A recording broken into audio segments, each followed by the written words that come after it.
From LNN USA, it's Good Day VA, brought to you by Dunlop House. The most rewarding part of my day would be seeing the residents putting a smile on their faces, especially if I have family members come up to me and say, "Oh, my loved one, they said they did this with you and they loved it," and that just makes me feel like I'm making a difference in their lives. My name is Chrissy Roth. I'm the Memory Care Activities Coordinator at Dunlop House. We definitely make a difference in the lives of our residents, and I would encourage anyone to come to Dunlop House and see what we're all about. Dunlop House, more than a house, it's home. Welcome to Good Day VA. I'm Carolyn Day Pruitt. I'm Gianna Deepa. And I'm Samuel Pugh. Thank you for joining us at the table today. Gentlemen, how are you doing this morning? Doing well. We've got a lot in store for you in our show today, so let's dive right in. G, what are we talking about in sports today? Well, today we're going to take a quick look at the NFL, give you some updates and some predictions. Looking forward to that discussion. Sam, we've got a couple of interesting deep dives as well today. What's in store? We're going to be taking a serious look at the ongoing tension in Europe surrounding the Ukraine-Russia conflict and how it's also impacting Ukraine's neighbors. There's plenty there to discuss. On the lighter side, Chai is going to bring us a glimpse of a beautiful new exhibit at the Virginia Museum of Fine Art. All that and more right after this.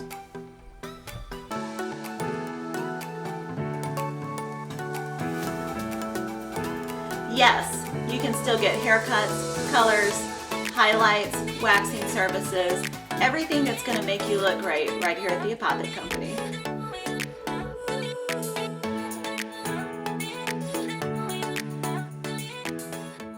Warning, these products contain nicotine. Nicotine is an addictive chemical. The Vape Guys is where you'll find hundreds of e-liquids and a huge selection from salt nic options and disposables to hemp-based products and detox. The Vape Guys make you the star with their loyalty program, superior service, unrivaled selection, and the passion for vaping you deserve. The Vape Guys, 536 South Park Boulevard, Colonial Heights.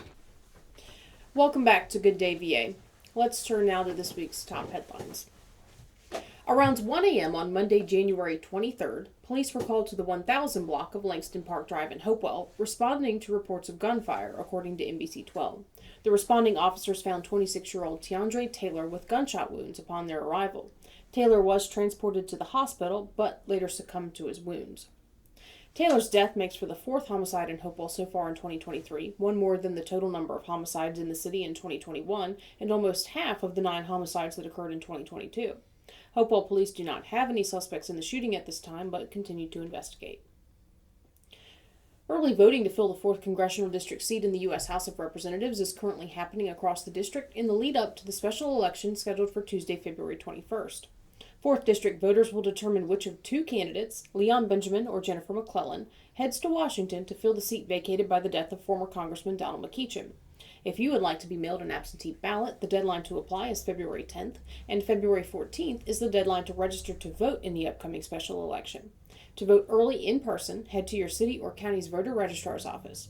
In addition to normal operating hours on weekdays, they will be open on 2 Saturdays leading up to the election, February 11th and February 18th. On Wednesday, January 25th, Prince George County announced that 2023 property value assessments are currently being mailed out to residents and property owners. Those 2023 assessments will be the basis of the December 2023 and June 2024 real estate tax bills. Prince George contains 14,038 parcels of land, and the reassessment increased the overall value of that land by just over 7%. 89% of the land increased in value this year, while 11% of parcels did not change in valuation.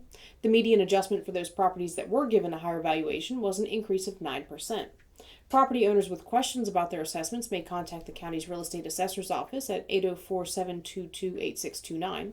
Over the past 5 years, Prince George real estate valuations have increased by 48%. That's it for this week's news headlines, but there's plenty more to discuss in sports. Gee, what's happening? Let's hop into it. Just last week we made some predictions, right? And let's kind of revisit those. Let's start with the Bengals and the Bills games. Who do you pick, guys? Do you remember?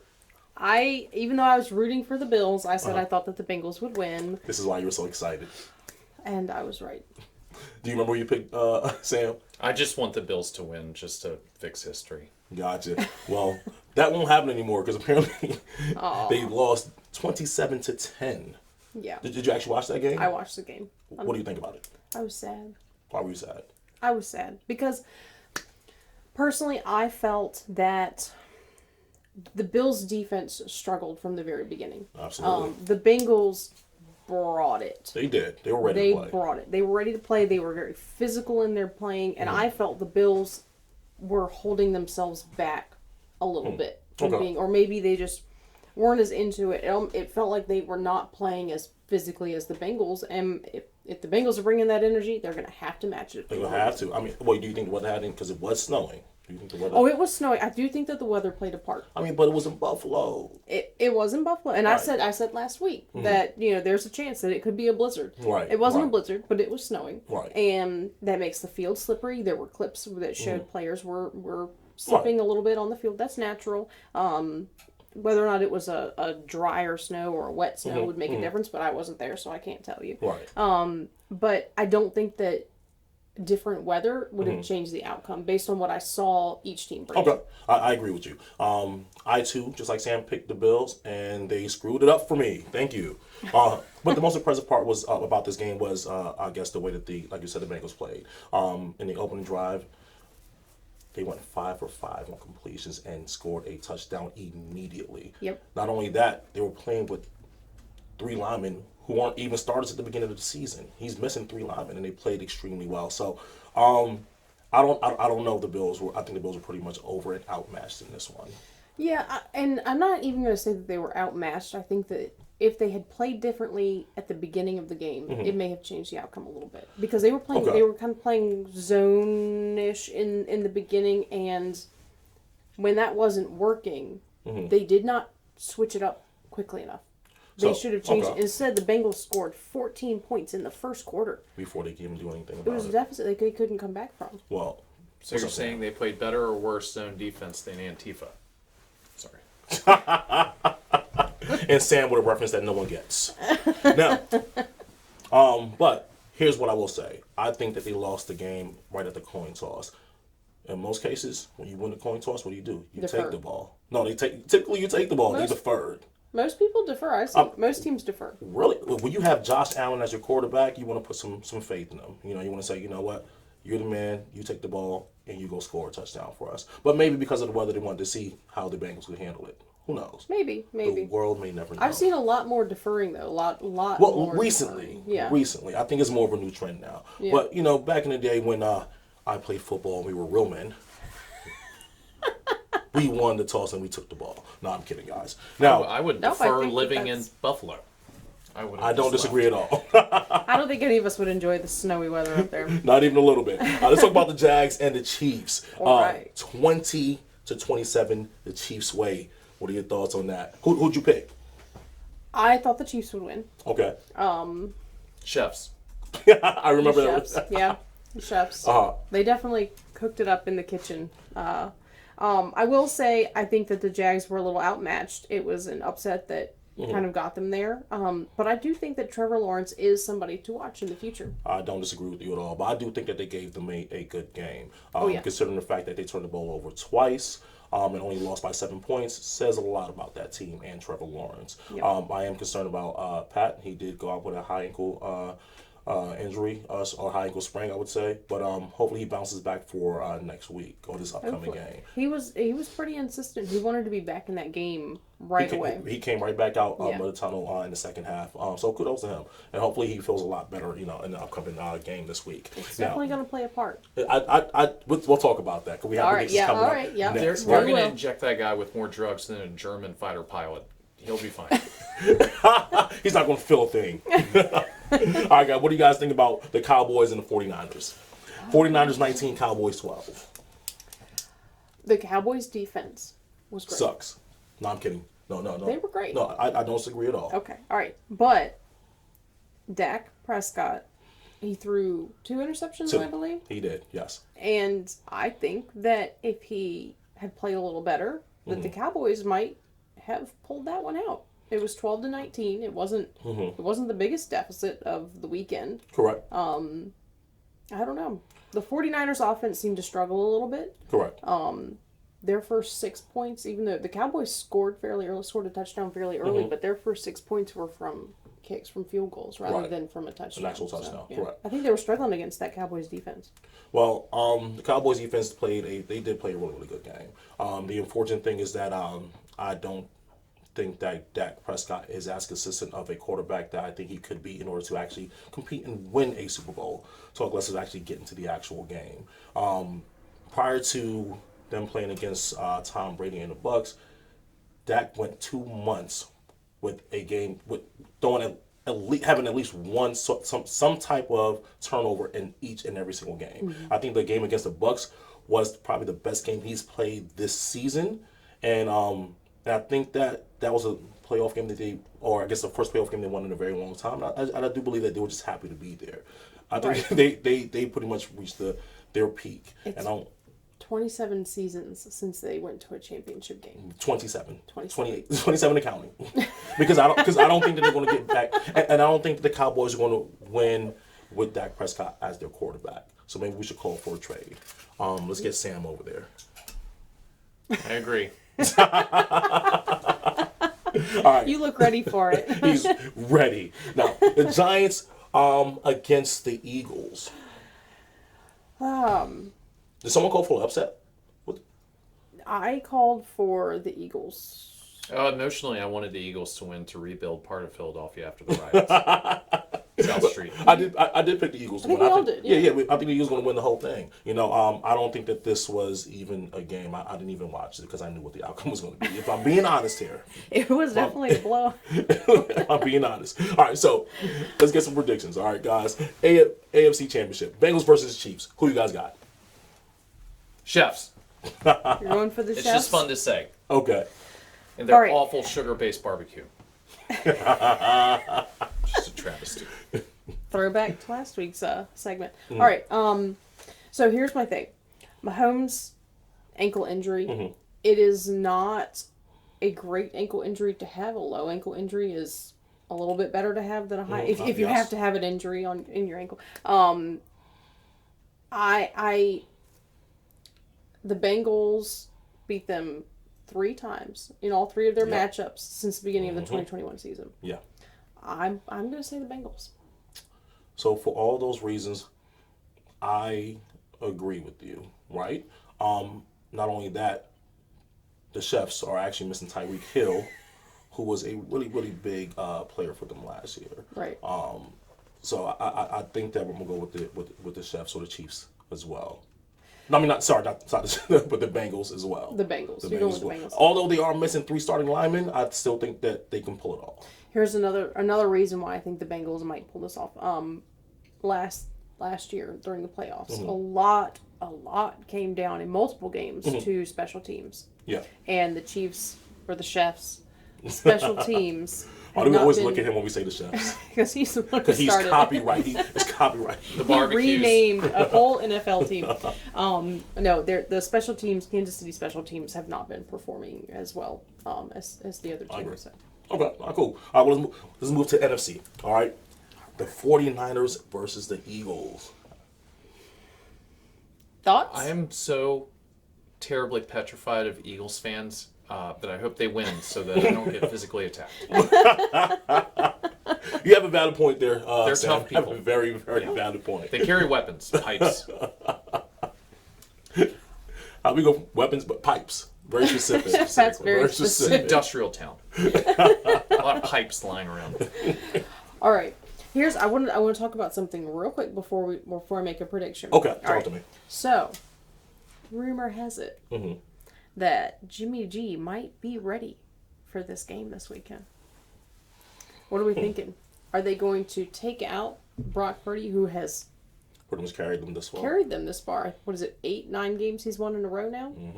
Are they going to risk having the rookie go up against Jalen Hurts? Or do you think they're going to try to put Jimmy G back in if he's ready? I mean, it's not a guarantee that he'll be ready. It's just a rumor. Rumor on the streets. No, you put the guy who's winning it, you leave him in. I agree. Not only that, Jimmy G's been out for how many weeks now? It's been a while. So he's not conditioned, right? Yeah. So you have to take that into consideration as well. Although he is your starting quarterback. Well, and that's how He's been Tom out Brady with him. came up, right? Yeah. Who did he replace halfway through the season and then took the job forever? Oh, that was a long time ago, man. Yeah. I forget, but you're right. I mean, because he is 66, And he has been playing for 97 years now. So that was a very long time ago. But you are absolutely right. Doug Flutie. Was it Doug Flutie? I think so. I'm going to say yes. He was starter for years, and Tom Brady came in and stopped that team from losing for weeks at a time. Are you saying that Tom Brady was the quarterback for the Patriots when George Washington was the coach? Yes, that's exactly what I'm saying. George Washington lost every battle. Drew Bledsoe. Never mind. Drew Bledsoe. Thank you. Thank you. Our student producer, Graham. Our Dolphins fans, who's not in it. Who's not even in the discussion. Can't even spell Dan Marino. All right. I am going to say... Is that Dolphins music again? There's noise coming. There's noise. It's not music. That's noise. All right. Sounds like a vehicle's breaking down. I don't disagree with you at all. So, Hurts still recovering a little bit from that shoulder injury. Mm-hmm. But I am going to say I think that the Eagles are going to take this one home. Okay. Well, you already picked. And again, I think we are all in agreement here. The Eagles are going to pull this one out. The 49ers only beat the Cowboys 19-12. And again, that's with Dak Prescott throwing 2 interceptions. So I don't know if they are well equipped already. And just like you pointed out, although he's won 9 straight games, he is still a rookie. I don't know if he's ready for the big stage yet. Never know when you could choke. You never know. All right, so let's take it a step further. So we have the Eagles playing the Bengals in the big game. Let's say that happens. Who are you taking? Ooh. If you take out the fact that both of those towns are pretty depressing to live in, I'm still going to bet the Eagles. Have you ever listened to talk radio in South New Jersey? I mean, these people have the highest standards humanly possible for the performance of that team. And if they do not win, then our country will burn down. I was cannot checking iterate out. that enough. I was checking out at the grocery store the other day, and my cashier was talking about football, and I asked her because she was talking about the Cowboys, and I said, "Oh, so are you a Cowboys fan?" "Oh, no." She's like, "No, I'm an Eagles fan." And then we talked about football the rest of the time she checked out my groceries. She's very passionate. She's How ready many for that times game. did she cut you? None. She was very nice, but very passionate. Clearly, they are amped up for this. Absolutely. So you would take the Eagles over the Bengals, Okay, I'm hypothetically going to say speaking? I would personally be rooting for the Bengals. That's the Bills and the Bengals are 2 teams that I really like. So I will be rooting for the Bengals.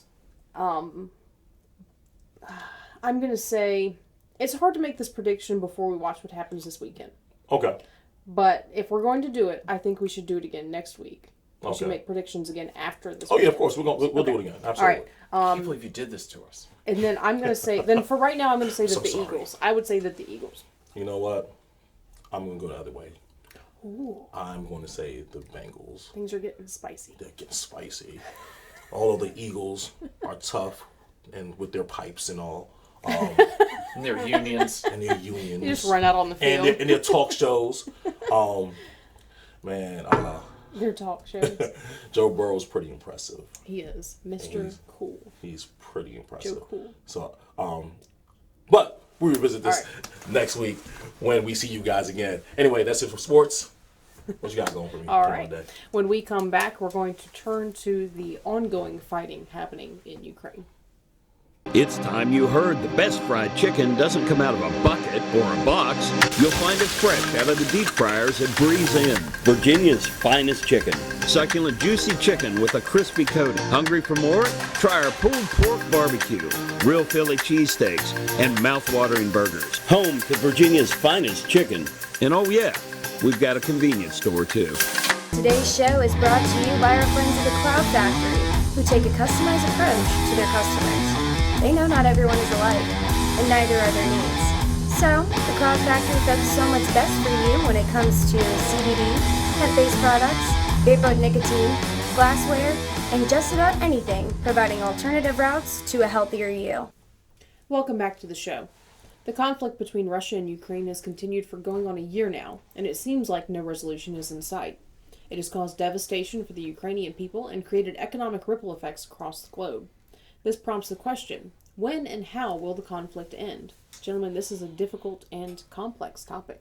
And it's gotten even more complex because we're officially sending tanks, heavy armaments to Ukraine. this also flies in the face of the conventional wisdom that Ukraine is actually winning the war.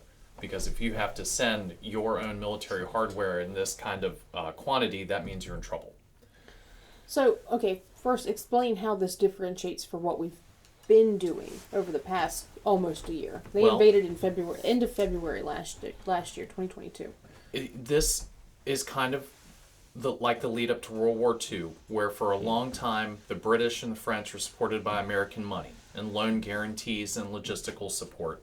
But at a certain point, when the other side sees that they're only fighting against American weapons, it changes the tone of the diplomatic interplay between all these countries, and you're pretty much out in the open with it that you're not going to let Ukraine lose. So now Russia knows they're literally in a hot war against the United States of America, and Germany for that matter. Germany's sending 100 tanks also. So this is widening out, and at a certain point, I guess we have to decide like what our end game is here, because there's people in Washington. Sorry. We who? So the political leadership of NATO. So are they advocating for a change in regime in Russia? Because if that's the case, the only way to do that is if NATO goes into Russia. So is that something everyone is comfortable with? Because Russia said they'll use nuclear weapons in self-defense, and Russia does not look like they're going to come to an amicable end to this. So this might be the beginning of something even in a bigger proportion than what we've seen. And in response, or they say it was in response to the news about the United States sending tanks on Wednesday overnight into Thursday morning, they did once again, or Wednesday overnight here, I think it was during the day there, but they did bomb multiple cities in the Ukraine, saying directly that it was due to the United States sending tanks. Well, and there's two arguments for what Russia was doing. The first was that, they wanted Luhansk and Donetsk, and they wanted the Crimea. So they didn't want to completely destroy Ukraine. So they were trying to do a very fast military operation to seize what they wanted and then talk it out. That didn't work. So now they're systematically destroying the entire infrastructure of that country. Power plants, bridges, rail lines. So now it's starting to become much more of this might be a generational war. So the American taxpayers are going to be financing this. And, we were never asked. Question for you. Is there any justifiable reason, just in case I missed it, is there any justifiable reason for us to be sending our, resources over there? I guess it depends on your assessment of how much Russia is a threat to, and then what Russia is a threat to, right? So to what degree are they a threat and what are they threatening? And I don't know that Russia is a threat to the Western way of life like we've been pitched with the war on terror. So I think the opinion differs from person to person, right? Okay. So is there something else at play here? I guess is my next question. If because it sounds like logically speaking, if Russia's not a threat to our way of life, then there's no reason for us to even be involved. Is that what I'm understanding? Well, yeah, and that's the question that so many people are asking themselves is, this war has been happening for 1,000 years between, the Black Sea Ukrainians and the Romanians and the Russians. Right. So is this really something we want to generally jump into? One of the most logical explanations is that we need an outlet for our military-industrial complex to sell weapons. Right? We need a war. We need a hot zone to move all this stuff to sell these $20 million tanks. Vladimir Zelensky just made a video bragging about the fact that American companies are going to get rich if they support Ukraine. Right? They specifically said BlackRock and JP Morgan, I think. So this is kind of turning into, an economic hurricane for Gotcha. They're pitching this as profit. So it's more so of us selling our resources or our tanks, as opposed to us just, saying we're going to send you help. Is that okay? A cynical person would believe that that's probably what's happening. Just like, a cynical person would think that, the Iraq invasion in 2003 was more about KBR and Halliburton than it was, actually making the Middle East safe for democracy, or however they pitched it to us.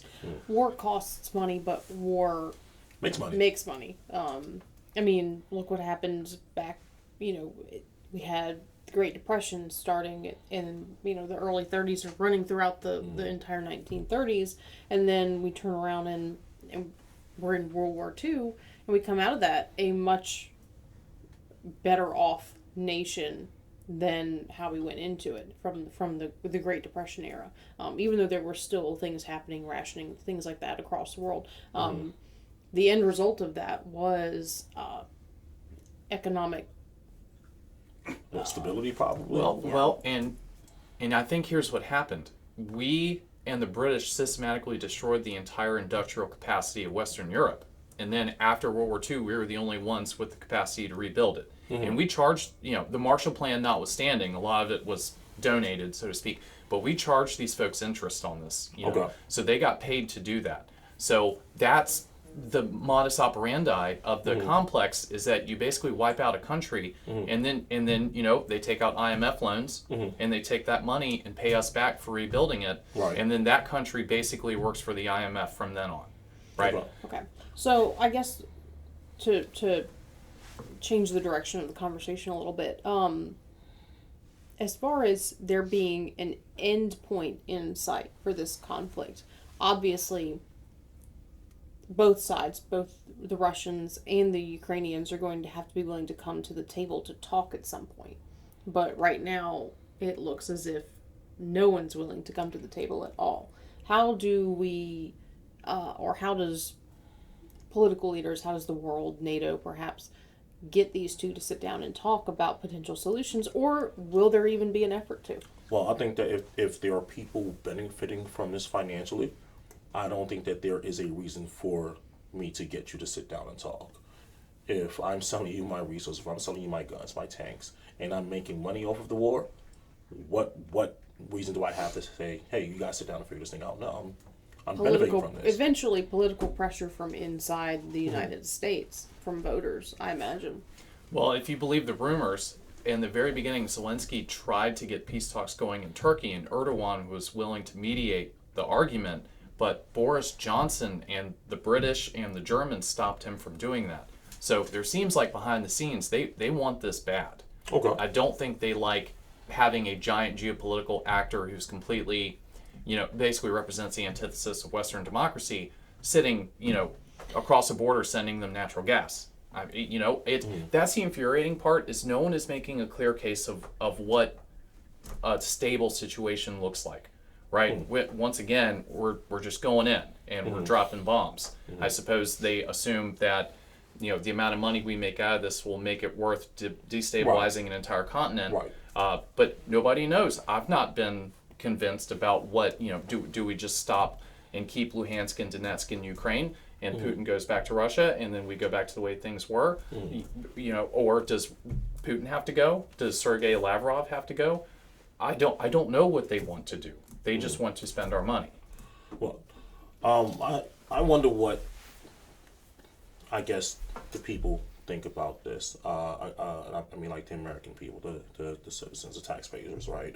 Are people generally okay with what it sounds like making blood money, benefiting from a war? I wonder what, I guess most the average citizen is not thinking of it in terms of their profiting. It's the companies. It's the Lockheed Martin, that kind of company that's going to be profiting from it. Now, plenty of people work for those companies. But at that point, if you're working for a company, you want the company to make money. True. So, true. Well, and they've nailed the marketing to the American people, saying that this is a fight for freedom. But what they're not pointing out is that Ukraine is one of the most corrupt countries in the world, deeply in bed with past administrations. On top of that, the areas that Russia and Ukraine are fighting over, they have been fighting over for the last 1,000 years. Right. So Crimea and the Donetsk Basin, right? So Ukraine went after that right after World War I. Then Stalin made sure that was pretty much a priority. So I don't know that there's an end in sight, and I'm not excited about putting my grandkids' paycheck down as collateral to end it. Okay, so that brings us to the next question. If this war continues, or conflict, however you want to call it, if this conflict continues, what is the best possible outcome for U.S. citizens? That's an interesting question, because I don't even think the U.S. knows what they want out of this. But the status quo before the war, right, which was not a war, seems like a pretty good scenario, where they're two separate countries. As soon as you say, okay, Luhansk and Donetsk, since they're Russian-speaking provinces, should go to Russia, people accuse you of being for Putin, right? And I don't know anybody who is for Putin, because he's kind of a violent KGB murderer, right? So no one's on his team, but this is a nuclear-armed power.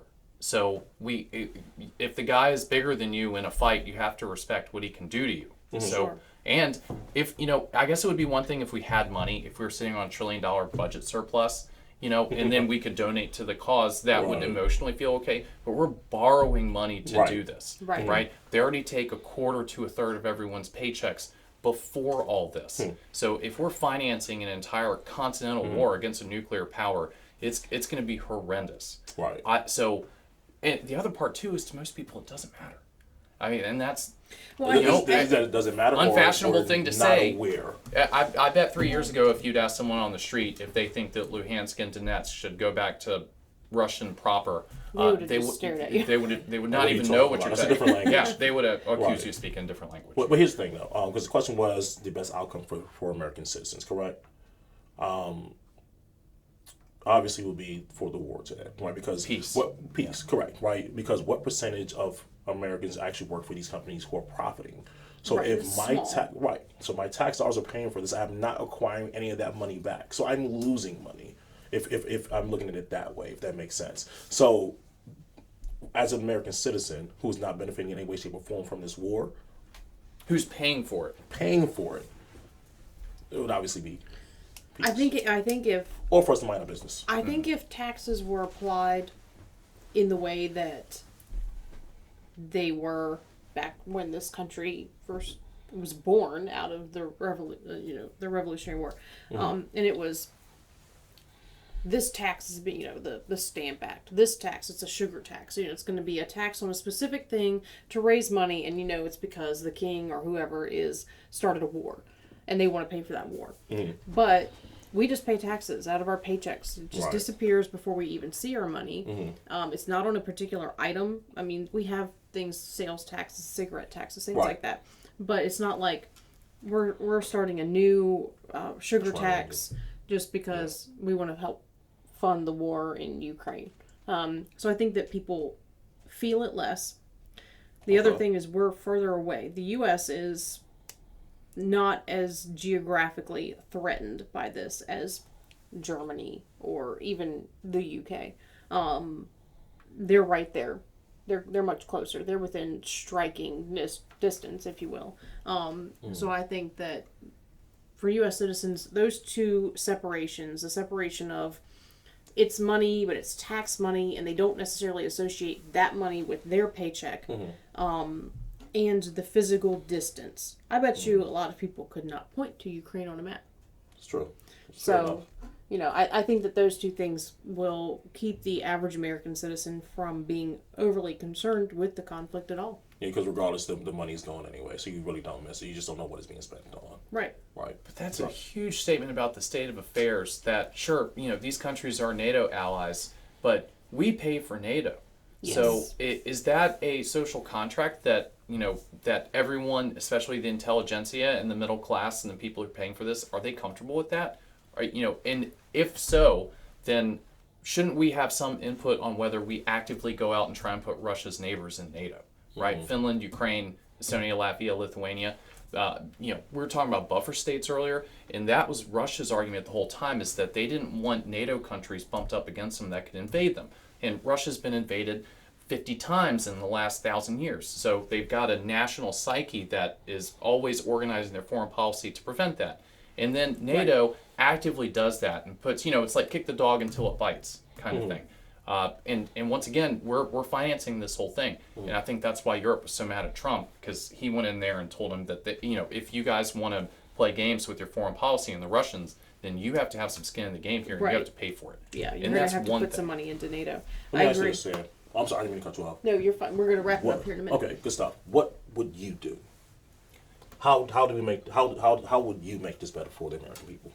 Well, I think that the first thing you have to do is make NATO equal members, and you have to be willing, and compromises, no one's happy, right? Or everyone's equally unhappy. Okay. Right. So I think if Russia's whole point here is that Ukraine can't join NATO, I'm perfectly willing to give that up to stop Ukraine from being completely destroyed. What good is Ukraine if it doesn't have any infrastructure anyway, right? Gotcha. And people are starving.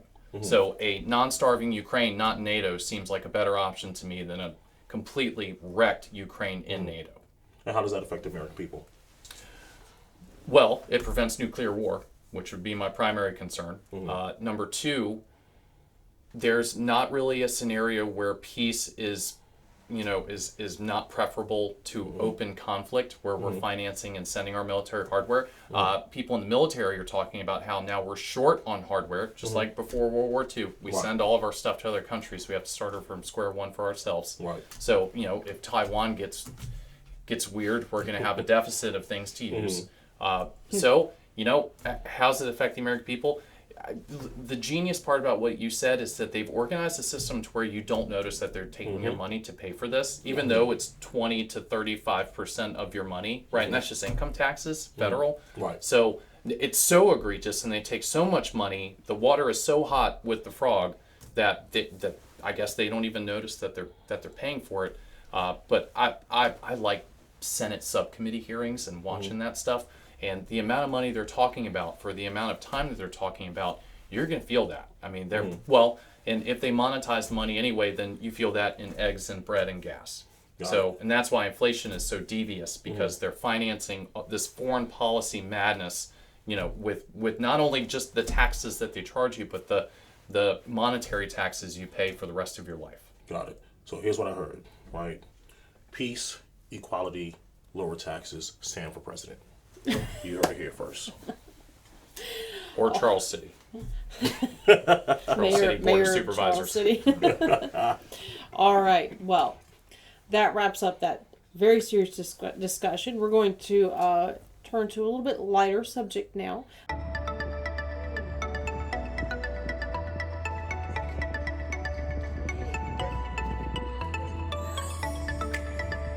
In this edition of Uncommon Wealth, we are here at the Virginia Museum of Fine Arts, right here in Richmond, Virginia. And it is quite the place. It's been a while since I've been here, and it's changed a lot. There's a lot of open exhibits right here in this courtyard area outside of the museum as well. As you can see, we began with the statue behind me. It looks like someone who is severely injured and looking up towards the sky. Let's go take a look inside.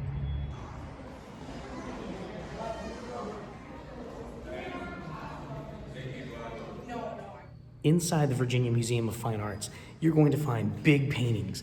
You're going to find little paintings. You're going to find paintings that make you feel like you're there.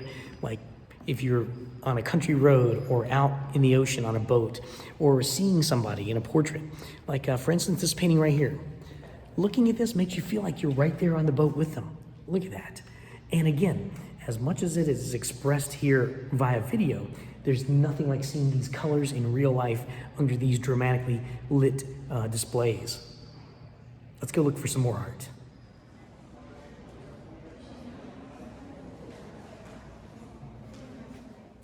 Want to take a trip to the Rocky Coast? Come to the Virginia Fine Arts Museum. Right here, this painting evokes so many images of the Rocky coastline. And you get to see the little people here. It's really neat. There's so much more here as well. In fact, there's one here, right over here. This one makes you think of sunset. And you've seen these colors before when you've looked at dramatic sunsets. But when you see this painting, it's like you're right there at that time of day with these people in the woods, in this field, as the sun is dramatically setting in the background. You never know what you'll find here in the exhibit halls, because little would you or I expect that you would find the recreation of a bedroom from an 1800s brownstone in New York City, which is right here, down to the details of the sleigh bed and everything else in the room. It's amazing what you can find here. A lot of unexpected surprises sort of mixed in here together, from oil paintings to sculptures from different cultures. It's just a treasure trove of art. And then there are areas of the museum that just sort of happen, like this place. Just the grandiose space of this room is amazing. You can get a sense of scale in architecture here, in the marble floors and the walls. Just being in the space itself is really interesting. And of course, this is the mid to late 20th century art exhibit. It's just a very interesting place to explore. And again, just the sheer immensity of this area is really neat. I mean, there are different levels, multiple levels, pillars. It's just amazing the way that they've done this. The architecture itself is a work of art. And now we're in the Fabergé and Russian decorative arts section. One of the things that I love about the museum the most is they have a collection of Fabergé eggs. I'm not exactly sure where they are right now because they've done some rearranging of the museum. And for a few years, much of the museum had been closed off for renovation. We'll find those Fabergé eggs and then we'll take a good look at them. And it looks like we found the treasure trove of Fabergé eggs. This room is filled with some of the most beautiful of Fabergé's eggs. And it's not just that there are eggs here. They have interactive displays. There are videos here that you can play on the walls behind me. And they also have workstations, like several of them right here, where you can actually sit down and create your own Fabergé egg. And I believe you can email it to yourself. It's really interesting. So this is an interactive exhibit, even though it's just Fabergé eggs. But they're some of the most beautiful, highly decorated eggs in the world. Of course, that's only a fraction of what the museum actually contains. And there's also an entire outdoor section here as well. A very nice big courtyard, gardens with paths and benches, and people just come out here to sit on the grass and mess with their laptops or listen to music or just meditate and enjoy the nice weather. It is wintertime. We're in the middle of it, but on a day like this, when it's warm in the wintertime here in Virginia, it's good to take advantage of the weather like this because you never know what you're going to see or who you're going to meet or what new piece of artwork you're going to enjoy. And again, visiting the museum is free of charge and you'll never know what you're going to run into next. So it's a place you can visit often because there are so many exhibits and galleries, so many things you can find, like the treasure trove of Fabergé eggs that we saw. And it's worth coming to it because there's a cafe downstairs, there's a gift shop, there's even a restaurant on the top floor. So there's a lot to do here at the Virginia Museum of Fine Arts. So this is one of the best areas in Richmond, and I think it's worth exploring. So I hope you had a good time in Uncommonwealth.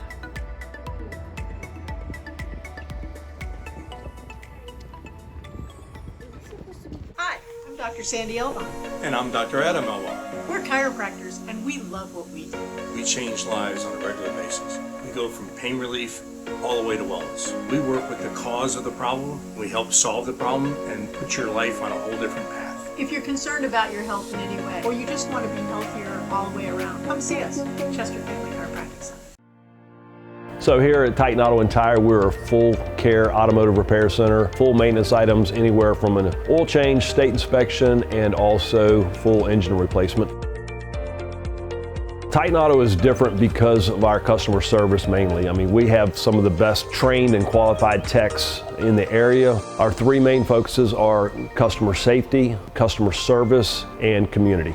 Knowing that you're going to put them first and it's not about the dollar.